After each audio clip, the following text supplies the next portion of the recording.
When she was a kid, Luna aspired to be a superhero. Not the ones in skin-tight suits that could fly, but the ones that identified connections where others didn't. She wanted X-ray vision to observe criminals when they tried to hide from the law, and supersonic hearing to listen in on mischievous talks, then a measure of heightened strength to restrain the guys bigger than her. This was all she craved when she was a child. As she became older, her ambitions took a more realistic approach, which seemed in direct opposition to the surreal tone the news took. The facts became the new dystopian fiction. The world grew louder each year, apparently more violent or more visible than the year before. Her generation grew up looking to cull the increasingly violent trends that saw mass incarcerations, drug wars, and serial killers studying to gain notoriety. Luna took the analytical route in her quest for justice, feeling more at home processing case files, evidence, and connecting dots. Her cousin, a sister almost, enrolled in the academy and became an officer of the law. Even extended family, no matter how far away, seemed to gravitate towards law enforcement, almost as if it were in their blood. A murderer becomes a serial killer with just 2 more kills, a coworker informed her over scones and coffee one morning. This one had 3 total that day, but that number hit double digits soon enough, accumulating corpses of officers, criminal lawyers, and several field investigators to a growing pile of victims. The news on TV, becoming more unreal as the years ticked on by, ran the blue blood killer story 24/7. Luna knew about the local serial killer, more so than most thanks to all the overtime spent processing corroborative evidence for their many crimes. However, it still felt more like gossip and fabricated plot points. At least, until that phone call made something so artificial an actuality. The call came in the middle of the night, as unexpected as a bullet in the dark. Her cousin, the exemplar of a police officer, had been killed. It was just the tragically common traffic stop gone wrong, or armed robber with a weighted pistol. Maybe Luna could have mourned and pushed on, but it wasn't any run-of-the-mill incident that was so characteristic of headlines. No, it wasn't that, because life had long turned into a phantasmagoric nightmare. Officer Sarah Youngman, revered by all that mattered, died at the hands of the blue blood killer. Who he was, or who they were, remained an enigma despite their murder spree eroding through states, counties, and homes. But more than the long list of confirmed victims and possible connections Luna herself had registered and slept away, this monster killed Sarah. Somehow, that turned the boogeyman into a living, breathing threat. No longer was this tyrant a thing she filed at the end of the day. It wasn't an obsession of the media. He was here, and if not in the literal sense, then definitely in her mind. This realization gnawed at her for months after the real mourning faded. Luna's acceptance stage barely registered before she fell swiftly to anger once again, and it never genuinely went away. Luna craved a name. She wanted to know who killed the sweetest woman in the world, despite so-called dirty cops walking free. Luna needed justice. What was it about her cousin that triggered this killer in the first place? Could it be that she stood for everything a cop should be? A perfect example of morality, protectiveness, mentality, and heart?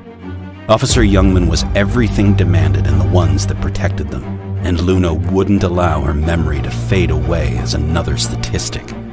Day in and day out, she spent the connections she'd built up through work and rowdy Christmas parties to see if there was something no one else saw.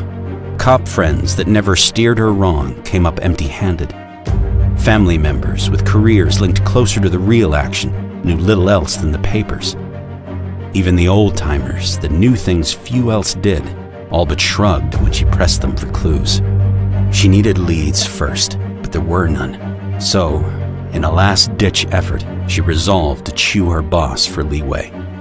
Luna did all she could for any little morsel of information, regardless of the fallout. Being an investigations analyst for the district attorney's office had its perks. but it only teased her for all the good it did with building an idea of who this killer was. Her boss knew what she was after, but he followed the rules as strictly as Luna did. Being shut down by him just meant there was one less layer between a law-abiding citizen and vigilante justice. With each denied application for information outside her classification, Luna saw the justice system's holes appear and broaden. Sometimes the law hindered what mattered. Progress couldn't always continue behind red tape and protocol. Perhaps, in cases like these, rules were meant to be budged. Maybe she couldn't talk her way into databases and case folders. Maybe it wasn't so easy as to read reports on other victims, hoping a eureka moment hit her. If she were going to make any change, it had to start with her, with citizens willing to help. Yes, Luna respected the law, and she would uphold it as Sarah would have wanted, but she couldn't stand idly by any longer. One morning, she called in sick, made flyers and pinned them around town. She started a neighborhood watch that day, and by the next day at work, Luna couldn't think of anything else. It started with one report, then two, then 3 and 4, and more. Before she realized what was happening, her small network of retired cops and nosy neighbors had become a full-on crime watch program that spanned beyond the neighborhood, the suburbs, and into town. At times, the number of reports felt too much for one person, but for the hundreds of thousands of people less prepared for human horrors as Sarah was, Luna felt that a couple of sleepless nights was the least she could do. Luna had to get her answers somehow.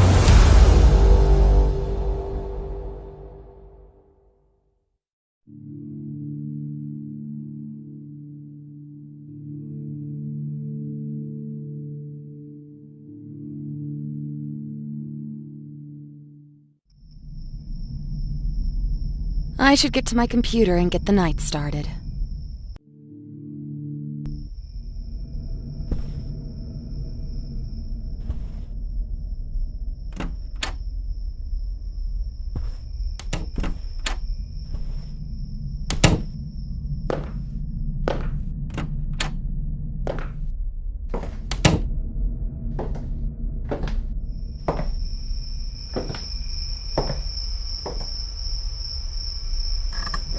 Oh, yeah. I need to read that email and check out those bolos.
This damn power breaker.